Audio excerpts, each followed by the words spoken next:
Let's see how a city example of Dublin has experienced drafting this Sustainable Energy Action Plan and this baseline emission inventory. And perhaps as well interesting to hear is advice that you would draw from your experience in doing so. Thank you. Okay, thank you.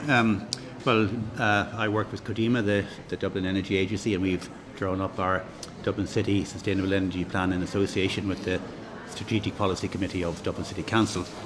Codema, as the Energy Agency, is already very widely networked across Europe through our various projects and connections. So it makes perfect sense for us to join up with our neighbours to come together and to reduce our greenhouse gas emissions to a level which is below the targets of the EU, if possible. And I'm very proud that Dublin has been among the first cities to sign up to Government of Mayors initiative.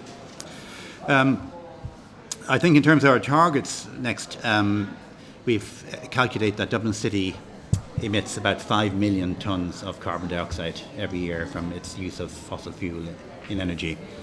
And this amounts to about 10 tonnes per capita per year. Now, our target, we short-term targets, but the ultimate target is to reduce this 10 tonnes per capita by 80% by the year 2050, in line with the Intergovernmental Panel on Climate Change's estimate of what's required to stabilise the Earth's temperature. And this means that we have to reduce it from 10 tonnes to 2 tonnes per annum per capita. And this is an enormous challenge, but we think it's possible. Our overall approach, I think, is a combination. It goes beyond the purely technological to bring into account factors such as human well-being in the city. We think this is very important. And the human development and capability approach is one we would like to pursue in Codema.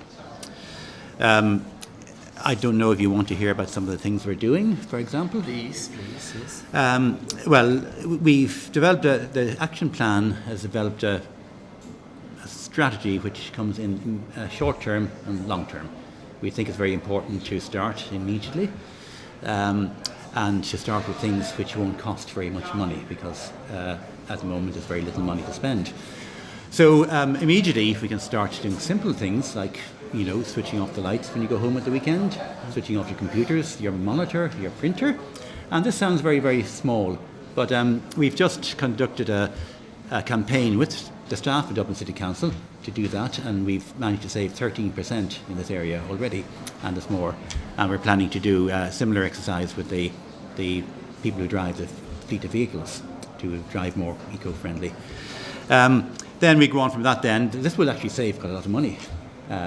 Dublin City Council spends €20 million per year on energy, and that amounts to maybe €1,000 by the time this interview is finished, which is significant money. So these easy actions, the low-hanging fruit, will actually save money.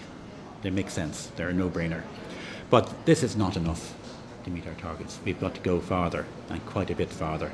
And what is required is the second stage, which is more long-term financial investment in infrastructure, in district heating, in transport systems, and in renewable energy. And while this is a long-term investment, it must start really immediately, otherwise we won't meet our targets. And the other point, and maybe the final point I'd like to make from the point of view of Dublin City, from our experience, is that Dublin City Council, the local authority, cannot do this on its own. We cannot do it on our own. We need to work with partners, both within the city, in the business community, in the research and educational institutions, with the government departments, and also between cities through the Government of Mayors and our networks. And with these two ways of joining with other people, we think we can meet our targets. Mm-hmm. Okay, so the advice would be work with partners and stakeholders in the field to accomplish these ambitious targets. You absolutely have to work with partners, yes. Okay, very good. Thank you very much.